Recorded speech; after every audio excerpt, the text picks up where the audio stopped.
Você aprende muito na rua, sabe? Tem muitas pessoas assim que largaram tudo por causa do vício. Sim.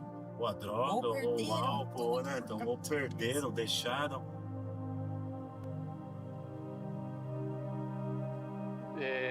Já tem desde de junho do ano passado que eu recebi um chamado forte para voltar a trabalhar com essas pessoas que estão em situação de rua hoje. Já tinha trabalhado fora do Brasil, aprendi, quis colocar sozinho aqui quando eu voltei para o Brasil e sozinho fui muito fraco. Movimentei lá na igreja muitas pessoas que todas toparam, assim, foi impressionante assim, a aceitação.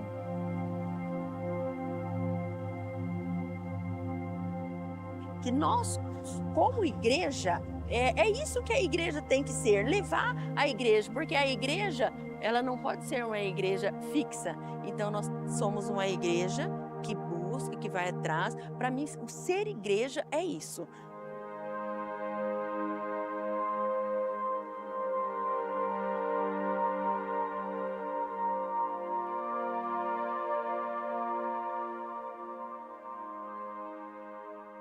A marca do servir, primeiramente, vem pelo amor. E a gente aprende que na passagem, na Bíblia, nos ensina que sem amor, de nada vale. Então, que o amor de Cristo, o amor que Ele derramou por nós na cruz, seja um alimento que nos dá força e capacidade para todos os dias permanecermos em ação, na rua, no próximo. Sabe que a obra não é fácil, mas que eu acho que todo mundo tem um chamado aqui, está todo mundo se doando profundamente, que tem muito amor e carinho em relação a eles. Sanduíche, sopa, basicamente isso. O alimento espiritual, que é a oração, a gente fala da palavra e ora com eles, e o emocional, que muitos precisam conversar, muitos precisam desabafar alguma coisa que aconteceu no passado, família, aquele carinho, compreensão e de esperança, que às vezes assim, que a gente mais vê é uma falta de esperança. Eles não têm uma expectativa de melhora, e é isso que a gente fala. A gente sempre coloca, olha, tem um caminho que a gente sabe qual é, só que você tem que vir comigo, você querendo, e que vai te libertar disso que você tem hoje. Uma principal é assim, venha nos conhecer. Venha conhecer o trabalho, ver o depoimento de todas essas pessoas. Eu sempre falo assim que quem sai com a maior vantagem somos nós que damos ali, a gente dedica esse tempo e a gratificação é muito grande. A gratidão deles pelo nosso trabalho é muito grande. Venha nos conhecer, venha conhecer o nosso trabalho.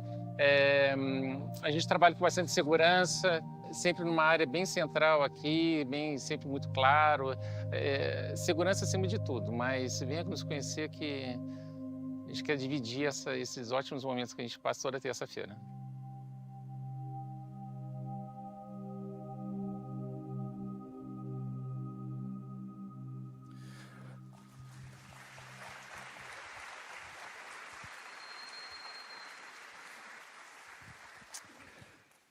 Somos uma igreja que está em movimento e essa é a série de mensagens que nós vamos abordar durante todo esse mês de fevereiro.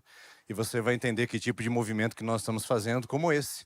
Um projeto que está alcançando pessoas em situação de rua de uma maneira tão linda. O Alexandre é coordenador deste projeto na nossa comunidade. Inclusive, se você quiser participar, é só procurar ali nosso balcão de informações ao final e conversar ali com o Aloísio, ele estará explicando melhor.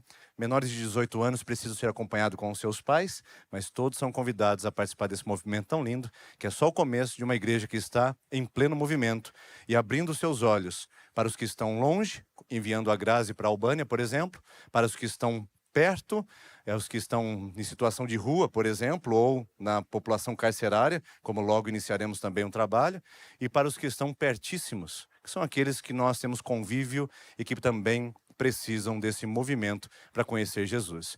Inclusive, eu quero convidar você para um movimento muito especial que a nossa igreja vai fazer nesse próximo sábado, às 19 horas, aqui no ginásio do Colégio Objetivo. É sábado agora, às 19 horas. Nós não tomaremos muito tempo, mas queremos apresentar qual é a visão da nossa igreja, qual é o propósito, para onde estamos indo nesse ano de 2025, quais são as ênfases que o Senhor tem trazido ao nosso coração e para onde Ele está nos levando para que possamos cumprir a vocação como igreja, segundo a IPI de Maringá. Eu acredito e confirmo isso pelas Escrituras que as igrejas possuem vocações especiais. E a segunda IPI tem uma vocação especial. Ela não é melhor e nem pior que outras que estão fazendo o seu trabalho. Mas nós temos algo que queremos entregar ao Senhor, que é a nossa vocação, a nossa peculiaridade. E se você quiser saber mais sobre isso, você também é convidado. Os nossos líderes, os oficiais, voluntários, todos esses são convocados para estarem, porque é ali que vocês vão conhecer o que nós estamos preparando para esse ano. Os demais irmãos, frequentadores e visitantes que estão conosco também podem participar. É sábado agora, às 19 horas, aqui na nossa comunidade. A gente estava falando sobre pessoas em situação de vulnerabilidade social. Eu pergunto para você, para começar essa reflexão nas Escrituras, quem de fato são as pessoas que têm algum tipo de vulnerabilidade? O que seria e como se caracterizaria uma situação de vulnerabilidade específica? Esse termo, essa palavra, ser vulnerável, surgiu de maneira especial, principalmente na década de 80 e 90, e ela veio do ambiente dos estudos sociais, que antes pensava a vulnerabilidade social apenas como resultado de falta de renda. Depois, o entendimento se ampliou a partir da década de 80 e as pessoas começaram a compreender que vulnerabilidade é tudo aquilo que não permite com que as pessoas tenham condições de responder a crises econômicas, crises ambientais, crises pessoais, e elas se encontram nesse estado. Então, está muito mais envolvido, está muito mais atrelado à ideia de falta de educação, falta de saneamento, discriminação, falta de oportunidades iguais. Então a vulnerabilidade ampliou o leque para dizer que se uma pessoa está nesse estágio de fragilidade ou está suscetível a algumas situações, é porque uma gama variada de situações está envolvendo essa pessoa para que ela esteja assim e participe desse cenário de vulnerabilidade. Agora, será que seríamos capazes de fazer um movimento contrário? Ao invés de ampliarmos o leque e dizermos que vulnerabilidade é aquilo outro, e a causa dela é isso, aquilo outro, é má distribuição de renda, é discriminação, é crime, é violência. Será que a gente poderia dizer que a vulnerabilidade tem uma só raiz? Poderíamos resumir essa palavra em apenas uma causa. Se pudéssemos dizer que ela tem uma palavra só, seríamos capazes de fazer com que essa palavra fosse definitiva? Eu, na minha opinião, olhando para as Escrituras, eu percebo claramente que sim. Podemos, ao invés de falar de vulnerabilidade de todos os estágios, em todas as dimensões, dizer que ela tem uma raiz única, uma causa, e a partir dela, tudo se desenvolve ao redor. E eu queria que você olhasse isso no texto que está registrado no Evangelho de Marcos, capítulo de número 2, o versículo de número 1, quando Jesus realiza um milagre em Cafarnaum, que diz assim: poucos dias depois, tendo Jesus entrado novamente em Cafarnaum, ouviu-se falar que ele estava em casa. Então muitos se reuniram ali, de forma que não havia lugar nem à porta, e Jesus lhes pregava a palavra. Alguns homens vieram até Jesus trazendo um paralítico, carregado por 4 pessoas. Pausa para refletirmos sobre essa imagem, essa figura. Porque me parece que se tem um quadro, uma representatividade do que é uma pessoa numa condição de vulnerabilidade, é esse homem aqui. Eu não estou falando apenas por ele ser portador de necessidades especiais, não me compreenda mal. Eu estou dizendo que envolve muito mais coisas do que parece. Porque o restante da história, Jesus vai atacar a raiz do seu problema, que não era apenas estar paralítico, não era apenas estar vulnerável socialmente, não era estar apenas numa condição de exclusão e marginalização absurda nos tempos antigos, como isso era muito bem percebido. Não era só o fato de ele estar vulnerável fisicamente, mas havia outras situações que o atacavam. Este homem, para mim, é um retrato de uma pessoa em uma condição de suscetibilidade. Uma pessoa num estado completo de fragilidade. Uma pessoa exposta, perdida e que precisa de um acolhimento e de salvação. Agora, Jesus olha para essa situação e ele faz um ato que é muito interessante e bastante extraordinário. Diz assim: Não podendo levá-lo até Jesus, aquele grupo de amigos resolveu que, por causa da multidão, eles removeriam a parte da cobertura do lugar onde Jesus estava. E pela abertura do teto, baixaram a maca que o paralítico estava deitado. Vendo a fé que eles tinham, Jesus disse ao paralítico: Filho, os seus pecados estão perdoados. É aqui que nós podemos dizer sim. Existe uma palavra que resume todo o estado de segregação, todo o estado de exclusão, todo o estado de discriminação, todo o estado de violência, todo o estado de falta de recursos, de falta de justiça, toda falta de condição equânime. Tudo isso se resume a uma palavra. E essa palavra está registrada nessa conversa que Jesus tem com o homem que vai procurar a cura da sua condição física. E Jesus olha para ele e diz: não, eu não trato o periférico, eu não converso com aquilo que é aleatório, eu converso com o que é raiz, com o que é causa. Então eu digo para você sim, que os seus pecados estão perdoados. Jesus não disse: a sua perna está sã. Jesus não disse: você está melhor. Jesus não disse: eu te dou uma nova saúde. Jesus diz: os seus pecados estão perdoados. Eu acredito que aqui está o indicativo, o do porquê sim, podemos resumir a condição de vulnerabilidade em apenas uma palavra, como a raiz de todos os males da humanidade. Mas se você olhar para esse cenário, nós estamos diante de uma contradição.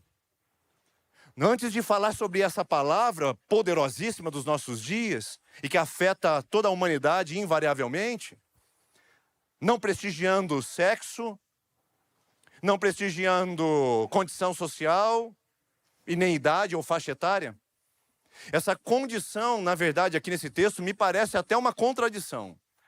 Porque o texto diz que Jesus, entrando em Cafarnaum, encontrou um paralítico. Isso não faz sentido. Não faz sentido porque, se a gente olhar, essa contradição está relacionada principalmente à palavra. Cafarnaum significa, em hebraico, a junção de duas palavras, Kefar e Nahum. Nós temos o profeta Nahum na Bíblia.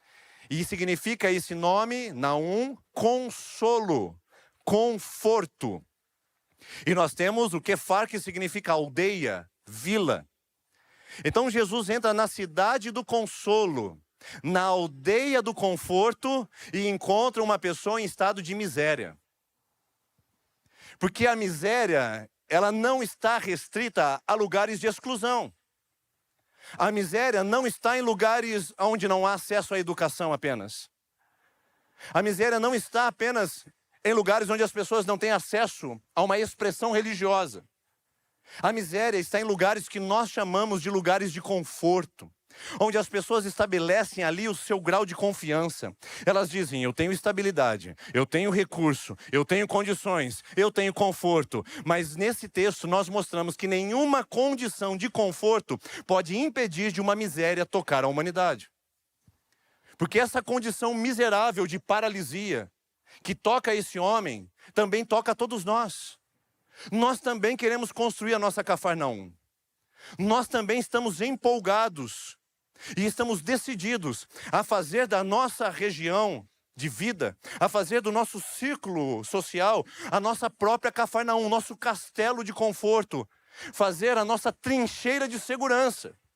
Só que isso é impossível, porque nós vivemos em um ambiente onde a paralisia, que é fruto dessa palavra que eu vou falar com você agora, afeta toda a humanidade. Não tem como nós nos protegermos disso. Não tem como dizer que a pessoa alcançou um novo status social, ou uma nova condição econômica, ou que agora ela conseguiu uma nova graduação, ou que agora o governo lhe deu novas condições e oportunidades iguais, que agora ela está livre da paralisia. Isso é um engano. Porque Jesus não veio tratar paralisias temporais. Jesus não veio dar um medicamento pontual. Jesus veio trazer cura para aquilo que irradia e que trata todos os sintomas. Sim, porque tudo que é vulnerabilidade dos nossos dias é sintoma, não é causa. Você pode chamar de causa o governo, você pode chamar de causa o Brasil, você pode chamar de causa a má distribuição de renda, mas isso ainda não é a causa. Nós podemos mergulhar um pouquinho mais fundo e ver que esse texto relata um detalhe bastante interessante. Que muitos estão em Cafarnaum, tentando se proteger da paralisia, mas a Cafarnaum não consegue fazer isso. É por isso que a igreja, ela avança para esses territórios. É por isso que a igreja desmistifica. Irmãos, nós somos muito mais informados e muito mais conhecedores do que gerações anteriores. Nós conseguimos entender que nós não estamos mais na era mítica, onde uma pessoa que consegue algum tipo de proteção social está de fato segura em sua alma. Nós não podemos dizer que nenhuma política pública, embora sejam necessárias, podem tratar a causa daquilo que afeta uma pessoa que precisa de política pública. Nós somos mais inteligentes que isso, irmãos.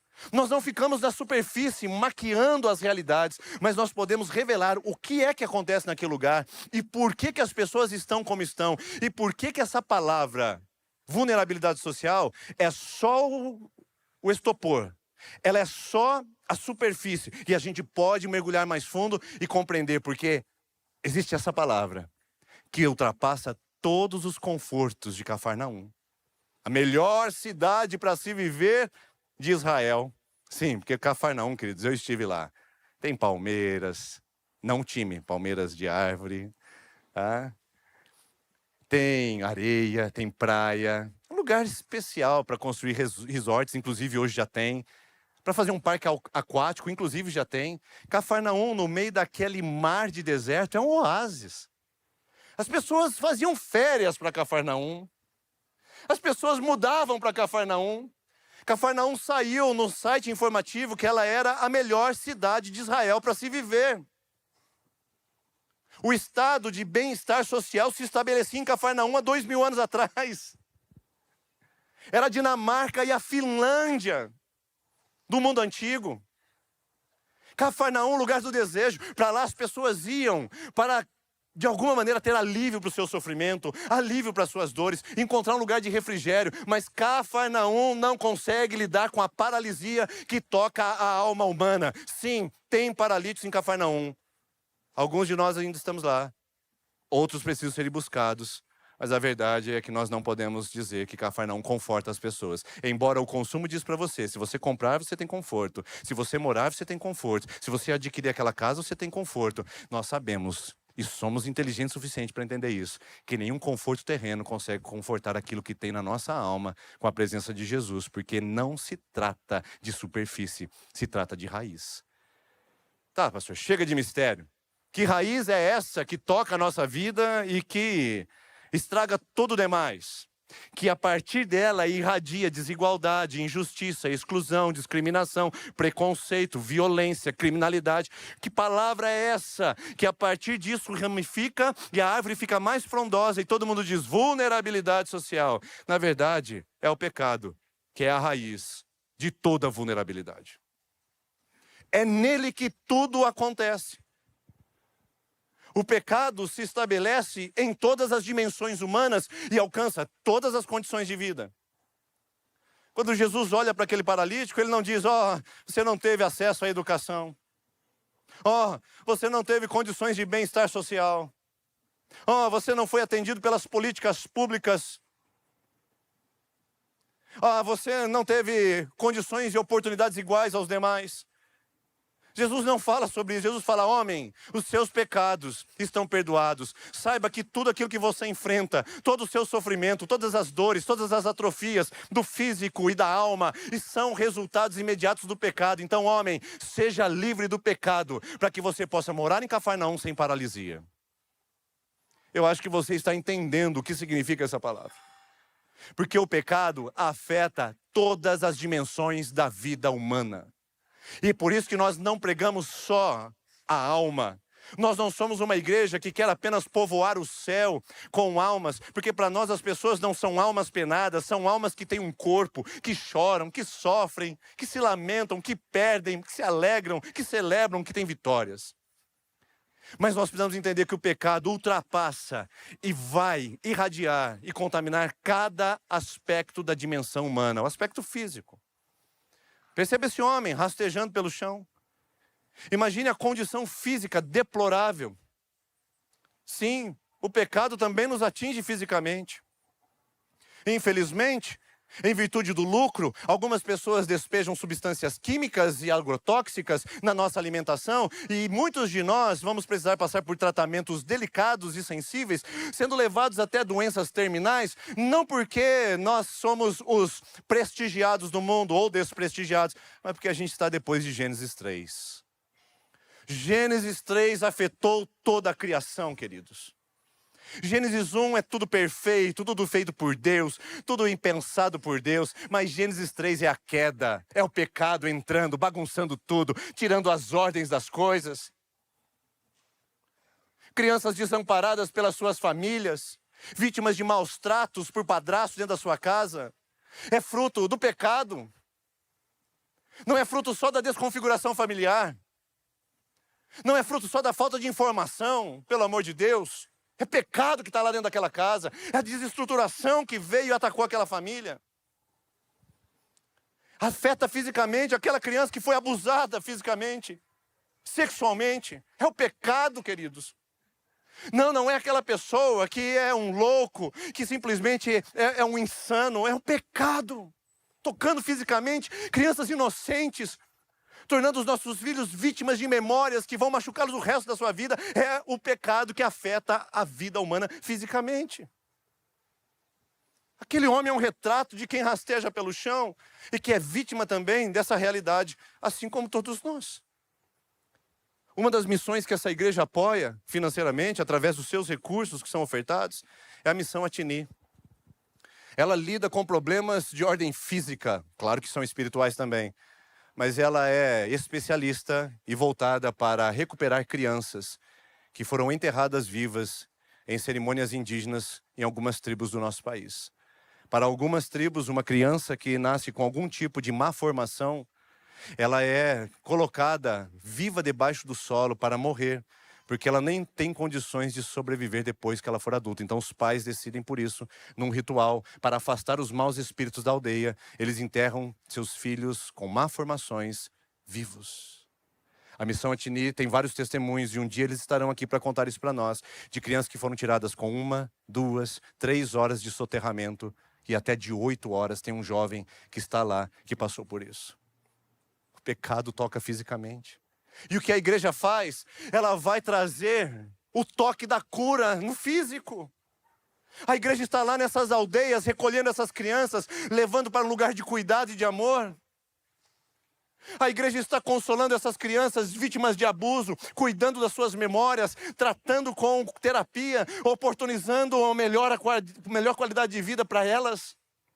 A igreja está proporcionando acessibilidade aos cadeirantes, tornando acessível. Aí tem irmão da igreja que quer parar na vaga de cadeirante, porque ele é membro da igreja. Que igreja é essa que não respeita?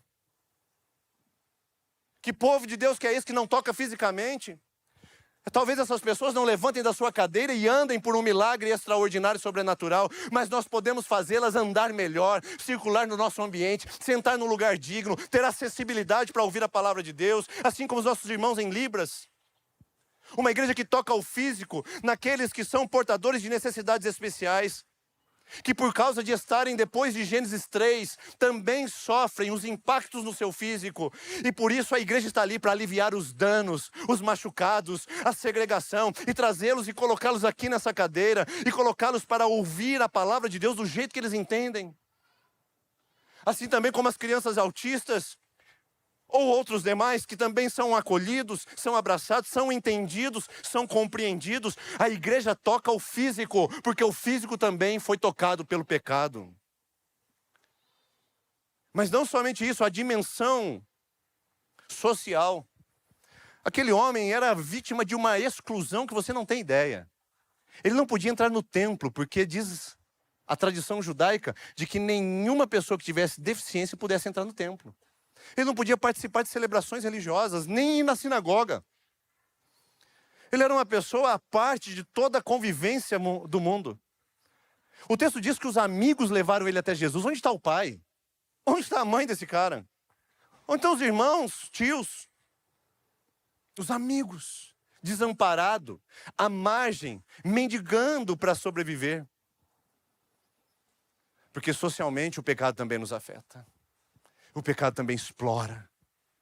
O pecado também faz com que você seja vítima de situações de exclusão, de preconceito, de bullying. Filhos dessa casa, jovens dessa igreja, que às vezes no afã de serem populares, fazem brincadeiras toscas, desnecessárias, para tocar a alma de gente que vai sofrer com isso o resto da sua vida, e outros que vão colocar uma corda em algum lugar para fazer algo que nunca deveriam ter feito. Quando surgiu de alguém que poderia atenuar as dores da alma, trouxe mais exclusão social. Por causa de uma aparência, por causa de uma protuberância, ou de algo que traga característica, o bullying, a exclusão social. Não pertencer ao grupo. A igreja vai, e a igreja ministra a esses lugares, porque nós não estamos apenas interessados na alma, estamos esperando o homem inteiro, com todo o evangelho, para toda a humanidade, ser encontrado por Jesus.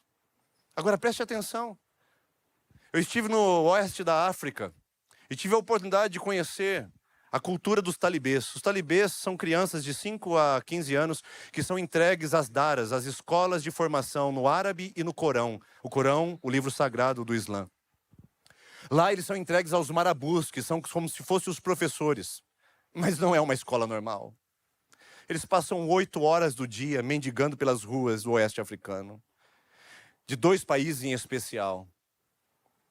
Eu tive a oportunidade de ver essas crianças com essas latinhas na mão de manhã, todas sujas, que não tinham ainda comido. Elas recebem algo, um trocadinho que seja, num país que já é miserável, para levar e entregar aos seus marabus. E eles não devolvem a mesma quantia, pelo contrário, devolvem uma ração diária mínima para sobreviverem.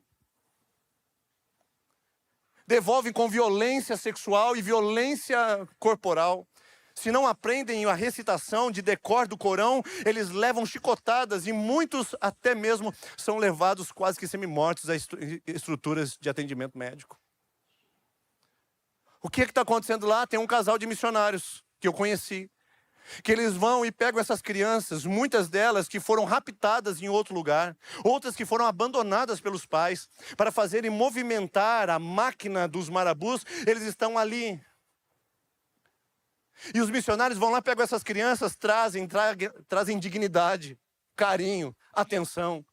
Mostram para elas quem elas são. E o levantar da mão não é agressão, é para abençoar. E essas crianças começam a ter um encontro com o evangelho. A igreja está lá para atacar a exclusão social. A dimensão humana emocional. Imagina o que esse homem tem que viver rastejando, esperando o favor dos outros. Os sentimentos de inapropriação e de incapacidade. Imagine todas as dores emocionais que esse homem carrega, além das dores físicas de atrofiamento. A igreja está lá para falar com pessoas que estão também atrofiadas emocionalmente, narcodependentes, farmacodependentes, gente que está nas baladas da noite tentando passar através de mais um trago, sobreviver o dia de amanhã, tornar a vida tolerável. A igreja também tem que estar lá, irmãos, atenuando as dores da alma, curando, ofertando essas vidas, graça, misericórdia e amor. E o espiritual. Sim, o pecado nos separou de Deus. Aquele homem estava na égide do pecado, sob a condução do pecado. E, portanto, ele estava distante de Deus. O pecado nos levou para longe de Deus. Não tem purgatório, irmãos. Você não vai encontrar em nenhum lugar da Bíblia purgatório. Não tem um lugar intermediário. Irmãos, não tem aniquilação da alma. Acabou, morreu, virou purpurina. Pum. É céu e inferno. E o pecado nos joga para o inferno e desobediência contra o nosso Deus e Criador. Mas a salvação em Cristo, Ele vem para nos trazer amizade com Deus de salvação. Por isso, a despeito de todos os recursos humanos da Cafarnaum que a gente vive, de tentar trazer uma panaceia para o físico, um medicamento que cure todos os males, uma panaceia para a alma, uma panaceia para o social. Apesar de todos os esforços e inteligentes esforços, nós não podemos esquecer que nós precisamos tratar de uma causa. Não é só dar uma casa digna para alguém que vivia em situação de rua, é dar a dignidade do evangelho a essa pessoa também. Não é só dar alimentação para quem vive em condições de insegurança alimentar, mas dar a essas pessoas o pão da vida também. Não é só dar um teto a quem vive vulnerável, mas dar a elas aconchego da graça e da misericórdia de Deus. Isso é igreja. Não é show evangélico, não é estádio lotado, não é show da virada, é igreja no mundo, irmãos. É a igreja tocando o físico, a alma, o coração. É a igreja tocando, é isso que nós somos chamados para viver. É sermos semelhantes aos 4 amigos que levam pessoas até Jesus. E então eu pergunto para você, aquela conversa que nós iniciamos, quem são as pessoas que estão de fato em vulnerabilidade? Quem são as pessoas que a gente tem dó e piedade? Quais são aquelas situações que comiseram nossa alma? E a gente fala, ai que dó, ai que pena. Sabe quais são essas pessoas? Pelo que as Escrituras mostram, são todas as pessoas que ainda são e permanecem na escravidão do pecado. É o pecado, irmãos. E se nós queremos tratar a condição de vulnerabilidade, a gente precisa aprofundar e dizer, é o pecado. E como que eu trato o pecado? Fazendo o que esses homens fizeram com o paralítico. Esse é o movimento. Aqueles homens, eles fizeram um movimento para que o paralítico encontrasse a verdadeira cura. Ele não ia só levantar e carregar a maca, ele iria levantar para a vida. Esse é o papel de uma igreja missionária e transformacional. Ela tem missão no seu DNA. O nosso A da casa, o último A é de alcançar, é olhar para fora. Não, a gente não está só feliz com os números, irmãos. Obrigado por você ter se aproximado da nossa casa, mas os números não nos impactam. O que impacta é a relevância, é a influência, é o toque dessa igreja na comunidade, dos pertíssimos, dos pertos e dos distantes, onde a igreja leva Jesus às almas paralíticas e que trata com o pecado. Essa é a sua responsabilidade e a minha. Onde nós compartilhamos de um movimento. Uma igreja em movimento é uma igreja que leva as pessoas até Jesus, para que elas recebam a verdadeira cura. Filho, os seus pecados estão perdoados. É aqui que o evangelho acontece. O evangelho não veio dar carro novo, como alguns contam essa história. O evangelho não veio dar uma casa de mansão, como alguns contam esta mentira e engano. O evangelho não veio dar para você uma promoção financeira. O evangelho veio para dar para você perdão dos seus pecados. Perdão da nossa desobediência e inimizade contra Deus. Então, qual deveria ser o movimento da igreja? Se essa é a igreja em movimento, é imitar o que esses homens fizeram. E se a gente pode fazer um movimento igual ao deles, então a gente se movimenta em direção a uma missão. Atacar toda a estrutura de pecado, apresentando Jesus à estrutura de pecado. Não é atenuar a estrutura, não é camuflar, não é maquiar, não é passar um avãozinho, não é deixar mais bonitinha, não é aplicar natura ao boticário, não é fazer perfumaria, não é invernizar, é atacar a raiz do que está acontecendo no nosso mundo. E a raiz do que está acontecendo no nosso mundo só pode ser transformada quando nós aprendemos, como os 4 amigos, levar pessoas a Jesus. As pessoas não vêm sozinhas ao evangelho. As pessoas são paralíticas na alma. Como nós queremos um paralítico que ele se movimente? Como que nós queremos falar para o paralítico, levanta e vem até Jesus? Ele é paralítico, pelo amor do Senhor. E a cultura evangélica é: intercedamos, vamos orar pela população carcerária. Senhor, alcance esses que precisam do evangelho. Vamos orar pela comunidade LGBTQI+. Senhor, alcance essa comunidade com a sua graça e misericórdia. Vamos orar pelas crianças em situação de vulnerabilidade. Senhor, alcance essas crianças. Que situação triste. Irmãos, não é Senhor, alcança. É Senhor, me usa. Nós somos as mãos de Jesus. A igreja é o corpo misterioso de Cristo, que sinaliza o seu reino. Nós somos seus pés. Se a igreja não for, quem irá, irmãos? Se a igreja não for tratar a razão e a causa de tudo isso, quem irá?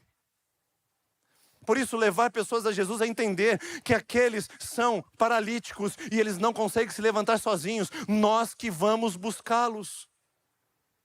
É você entender que os seus amigos precisam de Jesus. Que além de precisar de uma terapia, além de precisar de uma boa amizade, além de precisar de um ciclo salutar de pessoas, ele ainda precisa de Jesus. Além de precisar de melhor condição de salário, além de precisar de um novo emprego para lidar com as suas finanças, ele também precisa de Jesus. Ele está em Cafarnaum, mas também continua precisando de Jesus. Seu amigo do lado do seu trabalho, aquela pessoa que você convive na universidade, precisa desesperadamente de Jesus. É um paralítico da alma. E se você não carregá-lo, se você não carregá-la, a sua amiga, ele continuará lá, atrofiando em Cafarnaum. Tudo bonito ao redor, mas ainda assim atrofiando em Cafarnaum. Queridos, na verdade, todos nós fomos levados até ele. Ninguém chegou até Jesus sozinho. Alguém nos levou lá. Pode ter sido teus pais, porque você desde pequeno aprendeu as Sagradas Escrituras. Pode ter sido um amigo, pode ter sido um evangelista, mas alguém te levou até ele, você não chegou a ele sozinho. Alguém pegou na maca, alguém segurou do lado daquele lugar e disse, eu vou te levar até Jesus. Alguém fez isso comigo aos 16 anos, quando alguém carregou a minha maca e disse, olha, eu te apresento este que você anda procurando. Esse que você foi em religiões espiritualistas, este que você foi procurar em alguns outros lugares, este daqui é Jesus. Alguém me levou até ele, irmãos. E é a minha responsabilidade levar alguém até lá. Por isso que eu não me canso. Por isso que eu não vou me gastar por outra coisa que não seja levar pessoas até Jesus. Porque um dia eu fui carregado até ele e eu sei o que isso causou na minha vida. Ali está a minha família, que foi fruto dessa restauração que Deus causou na minha vida aos 16 anos. Aqui estou eu com a minha vida que foi fruto dessa restauração que aconteceu. O pecado foi atacado. E ainda hoje, esse Jesus maravilhoso considera o meu coração, trata com os meus pecados, purifica a minha alma e me faz viver na graça e na misericórdia dele, não sem desafios, não sem os impactos da estrutura de pecado, mas ainda assim confiando de que esse é o melhor lugar para estar, porque um dia alguém me levou até ele. O papel da igreja é ser Tinder evangélico. Esse Tinder evangélico que você conhece, que está no seu aplicativo do celular, é uma porcaria. Encontros decepcionantes, abusos e perigos que as pessoas submetem para tentar suprir uma carência da alma. Mas as pessoas querem um encontro. Elas querem um encontro com o amor. E muitos já foram desprestigiados, muitas já foram abandonadas e querem esse amor. E vão naquele Tinder, e vão no Tinder evangélico e dizem, eu quero essa pessoa, mas eu quero dizer para você, isso não vai dar certo. Porque só existe uma pessoa que pode suprir o seu coração e sua alma. O restante é tudo parafernália, é tudo efeito colateral. O nosso papel, queridos, é ser Tinder evangélico para apresentar a pessoa de Jesus. Nós não apresentamos uma ideia, nós não apresentamos uma doutrina, nós não apresentamos um endereço, nós não dizemos que é no ginásio, nós apresentamos uma pessoa. Eu não argumento com conceitos, eu não entro em debates desnecessários, eu não entro em conversação fiada, eu apresento uma pessoa. Jesus não é uma ideia, não é uma doutrina, Jesus não é a denominação, Jesus é uma pessoa. E o papel da igreja é promover o encontro entre o paralítico e ele, assim como esses dois amigos. E veja isso, nosso papel é levar pessoas até Jesus, mas o nosso papel é superar obstáculos para levar pessoas até Jesus. Era fácil? Não é. É fácil convidar alguém? Não é.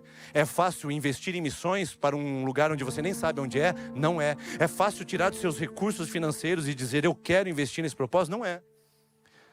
Mas a gente precisa aprender a superar os obstáculos. E superar os obstáculos significa fazer-se de louco para com os loucos, de sábio para com os sábios, de tudo para com todos, para que nós possamos apresentar o Evangelho, como Paulo falou em 1 Coríntios capítulo 2. Fazer de tudo para com todos. O Evangelho todo, para o homem todo, corpo, alma, espírito e físico, tudo. Para todos os homens. O Evangelho todo, não parte dele. Para o homem todo, completo em todas as dimensões, para todos os homens, todas as tribos, povos, línguas e nações. Nosso papel é superar obstáculos. Aqueles homens tinham que subir no telhado, remover a palha, e naquela época era feito uma amálgama entre argila, palha e estrume, para que pudesse a eira, o eirado, ficar forte e sólido, até que uma pessoa pudesse subir e andar em cima do telhado. Alguém tinha que subir e colocar a mão no estrume, remover aquilo, fazer um buraco, para que alguém pudesse ver Jesus. Quem é que está disposto a sujar o seu tempo, suas prioridades, seus sonhos, sua fineza, suas ideologias, seus paradigmas, sua religião? Quem está disposto a sujar um pouquinho isso para levar pessoas até Jesus? Quem está disposto a abrir mão um pouco da sua religiosidade aparente para levar pessoas até Jesus? Quem está disposto a isso? Irmãos, nós devemos fazer qualquer coisa que não seja pecado para levar pessoas até Jesus. Vou dizer novamente, nós precisamos fazer qualquer coisa que não seja pecado para levar pessoas até Jesus. Vale tudo. Se é para usar luz, usaremos. Se é para usar fumaça, usaremos. Se é usar um espaço, usaremos. Se é para usar uma palestra, usaremos. Se é para usar universidade, usaremos. Se é para usar os empresários, usaremos. Se é para usar o ambiente empresarial, usaremos. Qualquer lugar e qualquer pessoa pode ser canal para mostrar a pessoa de Jesus. Agora, se a gente não faz isso, duas respostas nós estamos dando às pessoas. Primeiro, se eu não estou disposto a superar os obstáculos que eu tenho e quero voltar na minha casa e assistir minha série, maratonar Netflix novamente, eu estou dizendo duas coisas a esse mundo. Primeiro, eu não me importo que você vá para o inferno. Quando eu não supero obstáculos e fico na minha ideologia, no meu mundo, na minha doutrininha, e fico na minha conversinha comigo mesmo de que não é para mim isso, eu estou dizendo para o mundo, eu não me importo que vocês vão para o inferno. Segundo, eu não acredito que isso pode transformar a sua vida. Se eu não tenho convicção no Evangelho, se o Evangelho não me tocou, é óbvio que qualquer obstáculo vai doer em mim. Para que colocar a mão nisso? Para que levantar o cara lá em cima do telhado? Não vai dar nada. Eu não acredito que ele vai ser curado, mas quando eu acredito, conforme diz o texto, vendo a fé daqueles homens, Jesus não viu a fé do paralítico, Jesus viu a fé de quem levou aquele homem a Jesus, vendo a fé de quem se importa, vendo a fé de quem está convencido de que Jesus é a resposta de um casamento destruído, de uma nação perdida, de um povo com rituais macabros e destruidores. Quando a convicção de que o Evangelho é a resposta, eu não meço esforços e eu não faço cálculos de obstáculos, eu atravesso, porque eu sei que aquela pessoa vai encontrar o que ela precisa, porque ela vai encontrar Jesus. Agora, para finalizar, é trabalho em equipe. A última coisa que nós precisamos fazer é entender que é um trabalho em equipe. Ninguém faz o trabalho sozinho. 4 homens foram necessários para levar um paralítico a conhecer Jesus. Eu não faço esse trabalho sozinho, queridos. Nós, o Conselho Missionário, não faz esse trabalho sozinho. Nós precisamos de mais mãos. Quanto mais mãos, melhor. Porque é um trabalho em equipe. E aí cada um faz a sua parte. Um olha para casa e diz, o planejador, o que a gente precisa fazer? Ele faz o cálculo da estrutura, faz o cálculo do peso do paralítico, mais 2 homens para subir e içar. Ele diz, eu entendi, eu estou compreendendo, eu acho que a gente precisa fazer isso. O executor diz, eu subirei, olharei o eirado e verei a viabilidade do projeto. E o executor vai, dá uma olhada, abre o eirado e diz, tem jeito. E aqueles outros homens compassivos, amorosos, entregues, sobem ao eirado, sofrem o risco, içam aquele homem, ou levam aquele homem até Jesus e participam segurando as cordas. Ninguém apareceu na frente de Jesus, só o paralítico. Eu não preciso aparecer, irmãos. O meu nome não precisa ser lembrado, nem o seu. Só precisa ser lembrado o paralítico que conhece Jesus. Nenhum dos 4 foram vistos, só o paralítico.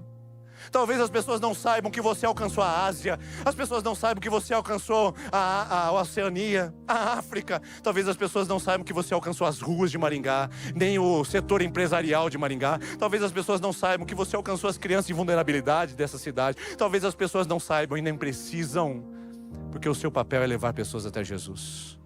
Segure a corda, fique no telhado, mas não diga que você não é necessário. Porque trata-se de um trabalho em equipe. e cada um se preocupando com o nosso trabalho, uma igreja para fora, nós seremos uma igreja grande em número, mas grande em relevância. Porque ser grande em relevância que é o que importa, não em números. A gente não se empolga com números que vêm para adorar, a gente se empolga com números que saem para servir. Quanto mais pessoas aqui, pode ser mais pessoas servindo, mas pode ser, depende do que você vai fazer com essa mensagem sentado nessa cadeira hoje. Ninguém aqui é desperdiçado no reino. Ninguém aqui é inútil ou incapaz. Cada mão importa, porque se trata de um trabalho em equipe. Eu convido você a considerar isso.